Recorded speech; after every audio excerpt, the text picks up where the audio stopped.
শ্রমিক মালিক গর্ব দেশ, স্মার্ট হবে বাংলাদেশ স্লোগানে চট্টগ্রামেও পালিত হচ্ছে মহান মে দিবস। সকালে বাংলাদেশ ট্রেড ইউনিয়ন কেন্দ্রের আয়োজনে নিউ মার্কেট এলাকা থেকে বের করা হয় লাল পতাকা র্যালি। শোভাযাত্রায় শ্রমিকদের অধিকার ফিরে পেতে সকলের সহযোগিতা কামনা করেন বক্তারা। চট্টগ্রামে খুলশী ও আকবর শাহ থানা নির্মাণ শ্রমিক ইউনিয়নের উদ্যোগে শ্রমিক দিবসের শোভাযাত্রা বের হয়। প্রেস ক্লাবের সামনে থেকেও শোভাযাত্রা বের করে চট্টগ্রাম সাংবাদিক ইউনিয়ন। এছাড়াও রাঙামাটি, খাগড়াছড়ি, বান্দরবান, লক্ষ্মীপুর ও ফেনীতেও নানা আয়োজনে পালিত হচ্ছে দিবসটি। কুমিল্লার সদর দক্ষিণ উপজেলায় 9 বছরের শিশু ঝুমুরকে ধর্ষণের পর হত্যার ঘটনায় প্রধান আসামি মফিজুল ইসলাম মফুকে গ্রেফতার করেছে র্যাব। দুপুরে র্যাব 11 অধিনায়ক তানভীর মাহমুদ পাশা জানান, মঙ্গলবার রাতে চাঁদপুর জেলার শাহরাস্তির ফেরুয়া বাজার এলাকায় অভিযান চালিয়ে তাকে গ্রেফতার করা হয়। প্রাথমিক জিজ্ঞাসাবাদে শিশু ঝুমুর হত্যার বিষয়ে গুরুত্বপূর্ণ তথ্য দিয়েছে মফু। সোমবার স্কুল থেকে বাড়ি ফেরার পথে ওই শিশুকে ধর্ষণের পর হত্যা করে সে। পরে সন্ধ্যায় শিশুটির মৃতদেহ বাড়ির পাশে ধানক্ষেত থেকে উদ্ধার করে স্থানীয়রা।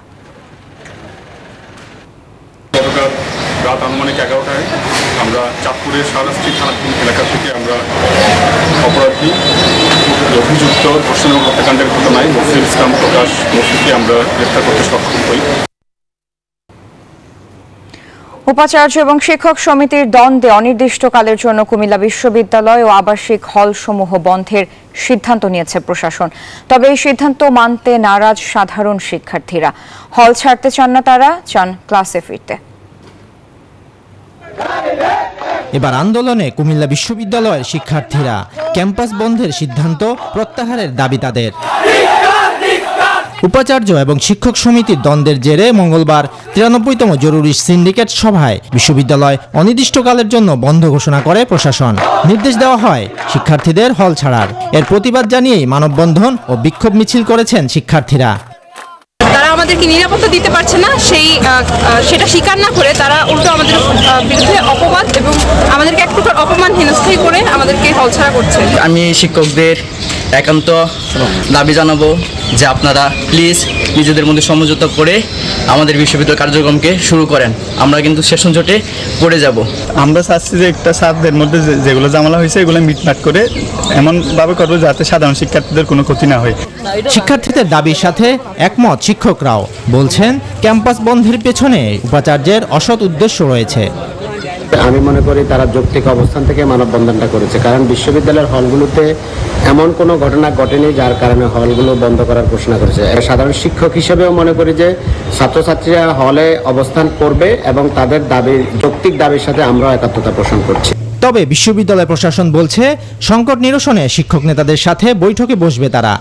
যেহেতু শিক্ষার্থীরা হলে থাকতে চায় অনেক শিক্ষার্থী, এবং আমরা জানি যে অনেকের ব্যক্তিগত সমস্যা এবং টিউশন বা অন্যান্য সমস্যা আছে, হল প্রশাসন সহ বিশ্ববিদ্যালয় প্রশাসন বসে আমরা সিদ্ধান্ত নেব যে শিক্ষার্থীরা হল ছাড়বে না হলে অবস্থান করবে। 7 দফা দাবি আদায়ে বেশ কয়েকদিন ধরে আন্দোলন চালিয়ে যাচ্ছে শিক্ষক সমিতি। এর জেরে উপাচার্যপন্থীদের সাথে ঘটেছে হাতাহাতির ঘটনাও। এরপর নিরাপত্তার অজুহাতে ক্যাম্পাস বন্ধের সিদ্ধান্ত নেয় বিশ্ববিদ্যালয় প্রশাসন। Desk report, news 24। চট্টগ্রাম প্রতিদিন সংবাদ নিচ্ছে একটি বিরতি, সাথে থাকুন। স্বাগত নিউজ 24 চট্টগ্রাম প্রতিদিন সংবাদে। রাঙামাটিতে দক্ষিণ এশিয়ার সর্ববৃহৎ বিতর্ক সংগঠন ন্যাশনাল ডিবেট ফেডারেশন বাংলাদেশের 11তম ট্রেনিং ক্যাম্প শুরু হয়েছে। সকাল 9:30টায় রাঙামাটির বার্গি লেক ভ্যালি সম্মেলন কক্ষে 2 দিন ব্যাপী লিডারশিপ ট্রেনিং ক্যাম্পের উদ্বোধন করেন রাঙামাটি জেলা পুলিশ সুপার মীর আবু তৌহিদ। এ সময় এনডিএফবিডি চেয়ারম্যান AKM শোয়েব বলেন, সারা দেশে 64 জেলার সবচেয়ে মেধাবী সংগঠক ও বিতর্ক অঙ্গনের লিডারদের দক্ষতা বৃদ্ধির জন্য এই ক্যাম্পের আয়োজন করা হয়েছে।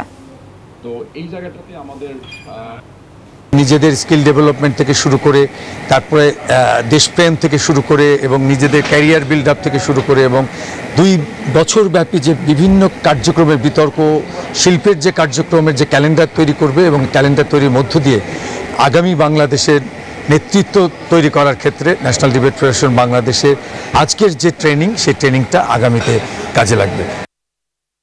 দীর্ঘ 2 মাস জাটকা সংরক্ষণ অভিযান শেষে পদ্মা মেঘনা নদীতে মাছ ধরা শুরু হয়েছে।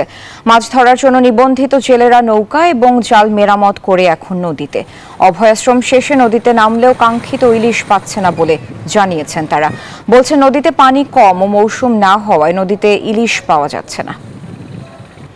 চট্টগ্রাম নগরীর স্টেশন রোডের ফলমন্ডি থেকে নিউ মার্কেট মোড় সহ জুবলি রোডের মুখ পর্যন্ত ফুটপাতের বেশ কিছু টং দোকান উচ্ছেদ করেছে চট্টগ্রাম সিটি কর্পোরেশন। মঙ্গলবার সিটি কর্পোরেশনের নির্বাহী ম্যাজিস্ট্রেট চৈতি সর্ববিদ্যা এবং স্পেশাল ম্যাজিস্ট্রেট মনীষা মহাজনের নেতৃত্বে অভিযান চালানো হয়। এই অভিযানে সহায়তা করে চট্টগ্রাম মেট্রোপলিটন পুলিশ। পরে ওই ফুটপাত মানুষ চলাচলের জন্য উন্মুক্ত করে দেওয়া হয়। জনস্বার্থে এই ধরনের অভিযান চলমান থাকবে বলে জানায় সিটি কর্পোরেশন।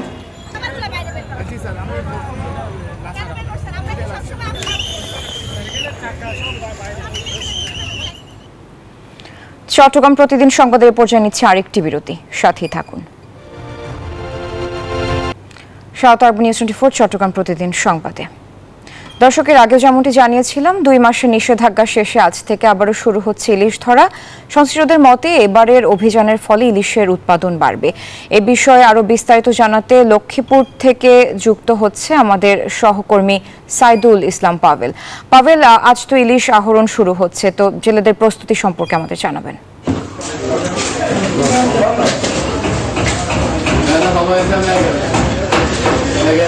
ধন্যবাদ মেহজাবিন। আপনি জানেন যে ইলিশের টেকসই উৎপাদনের লক্ষ্যে সরকারের 2 মাস নিষেধাজ্ঞার পর আসলে মাছ ধরা শুরু হয়েছে। নদীতে মাছ ধরা শুরু করেছে। আমরা এখন রয়েছি লক্ষ্মীপুর শহরের মধুসূদন ঘাটে দেখি মাছ ঘাটে। এখানে আসলে সকাল থেকে জেলেরা আসতে শুরু করেছেন। তারা অল্প কিছু মাছ নিয়ে আসছেন। ইলিশের দেখা 2-1টি করে মিললেও আসলে পর্যাপ্ত ইলিশ পাচ্ছে না। আমি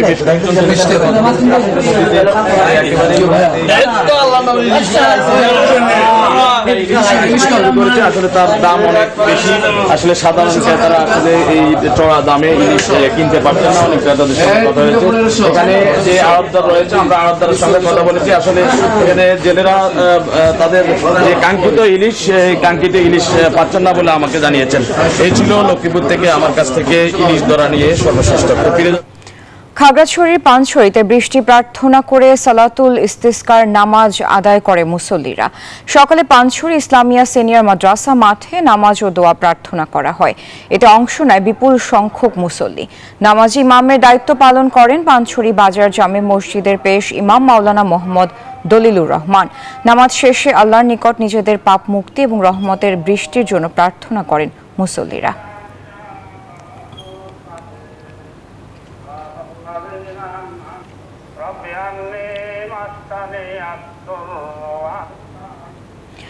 চট্টগ্রাম বিশ্ববিদ্যালয় শিক্ষক সমিতির কার্যনির্বাহী পরিষদ নির্বাচনের সভাপতি নির্বাচিত হয়েছেন উদ্ভিদ বিজ্ঞান বিভাগের অধ্যাপক ডক্টর মোহাম্মদ মাহবুবুর রহমান।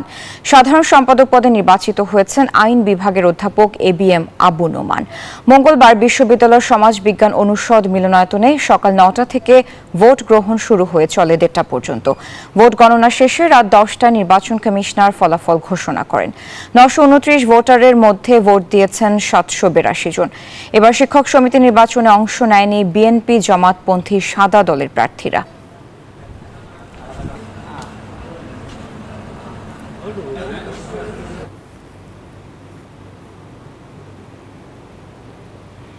এই ছিল নিউজ 24 চট্টগ্রাম প্রতিদিন সংবাদে। আর সংবাদ ও বিশ্লেষণ জানতে ভিজিট করুন news24bd.tv। ধন্যবাদ।